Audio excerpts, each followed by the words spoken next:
Dövlət başçısının birbaşa rəhbərliyi ilə işğaldan azad edilmiş ərazilərə böyük qayıdış proqramı davam edir. Qarabağın və Şərqi Zəngəzurun bərpası, yenidən qurulması istiqamətində həyata keçirilən geniş miqyaslı işlər, post-münaqişə dövründə tətbiq edilən ən sistemli və sürətli yenidən qurma modellərindən biri kimi beynəlxalq təcrübə üçün mühüm nümunədir. Həyata keçirilən geniş miqyaslı layihələr regionun bütün inkişaf mənzərəsini köklü şəkildə dəyişib. 5 il ərzində dövlətimizin başçısı işğaldan azad olunmuş ərazilər üzrə 569 tədbirdə iştirak edib. Müxtəlif təyinatlı 177 layihənin təməlini qoyub. 167 obyektin və infrastruktur layihəsinin açılışını edib.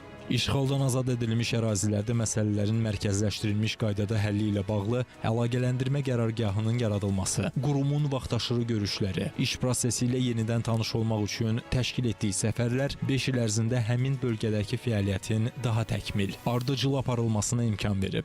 Hazırda Qarabağda və Şərqi Zəngəzurda aidiyyəti dövlət qurumları və yerli şirkətlər tərəfindən aparılan mina təmizləmə fəaliyyəti nəticəsində 240 min hektardan çox ərazi mina və partlamamış hərbi sursatdan təmizlənib. 3 beynəlxalq hava limanı, Laçın, Zəngilan və Füzuli şəhərlərində istifadəyə verilib. Tikintisi nəzərdə tutulmuş ümumi uzunluğu 3501,6 km olan avtomobil yolları üzrə 60 layihədən 16-sı tam, biri isə qismən icra edilib. Ağdam dəmir yolu və avtovağzal kompleksinin açılışı baş tutub. Avtomobil yolları üzrə 28 tuneldə qazma işləri, 392 körpü və 9 viadukun tikintisi artıq başa çatıb.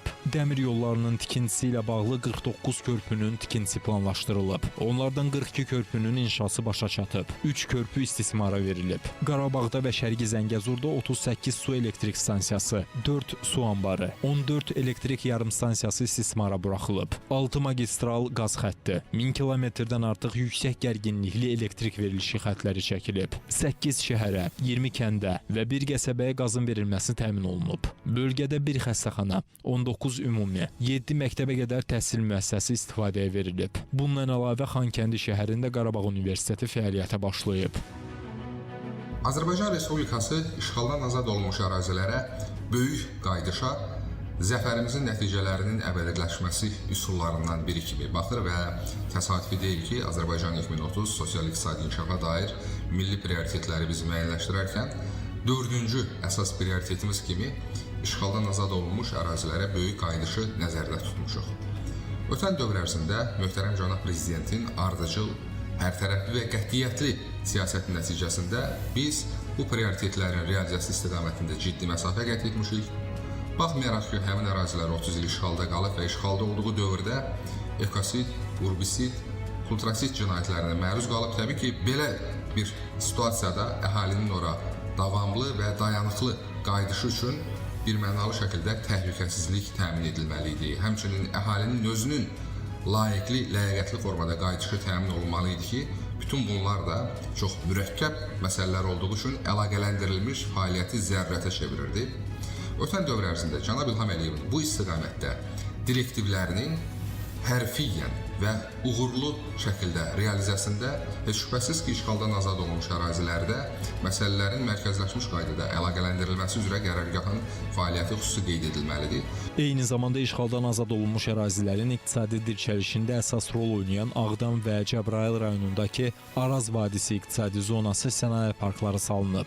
Hər iki parkda 50 müəssisə rezident, 7 müəssisə isə qeyri-rezident kimi qeydiyyata alınıb. Ümumi dəyəri 454 milyon manat olan layihənin icrası çərçivəsində 185 milyon manat həcmində investisiya yatırılıb və 1057 yeni iş yeri yaradılıb. Parklarda fəaliyyətə başlamış rezidentlər tərəfindən 949,4 milyon manat məbləğində məhsul istehsal olunub. Ağdam Sənaye Parkı rezidentləri tərəfindən istehsal olunmuş məhsulların 39,5 milyon manatlıq hissəsi ixrac edilib. Bu qərargahın ən böyük uğuru ondan ibarət ki, cənab İlham Əliyevin Qarabağ və Şərqi Zəngəzur vizyonunu cənab prezidentin direktivləri üzrə aydın və aşkar formada uğurla realizə edə bildi. Təbii ki, bunun nəticəsidir ki, ötən dövr ərzində Qarabağ və Şərqi Zəngəzura nəinki böyük qayıdış baş tutub, əksinə daha da irəli gedərək biz həmin əraziləri ölkənin ən inkişaf etmiş bölgələrindən, ən yaşamağa uyğun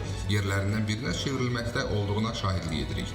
Həmin ərazidə artıq bilirsiniz ki, 3 beynəlxalq hava limanı var, çoxsaylı infrastruktur obyektləri, yaşayış obyektləri, təhsil, səhiyyə müəssisələri artıq tikilib və orada yaşayan əhalinin məşğulluğu istiqamətində ciddi addımlar atılıb. Təbii ki, bütün bunlar görülən işlərin ümumi formatının uğurla realizəsindən xəbər verir.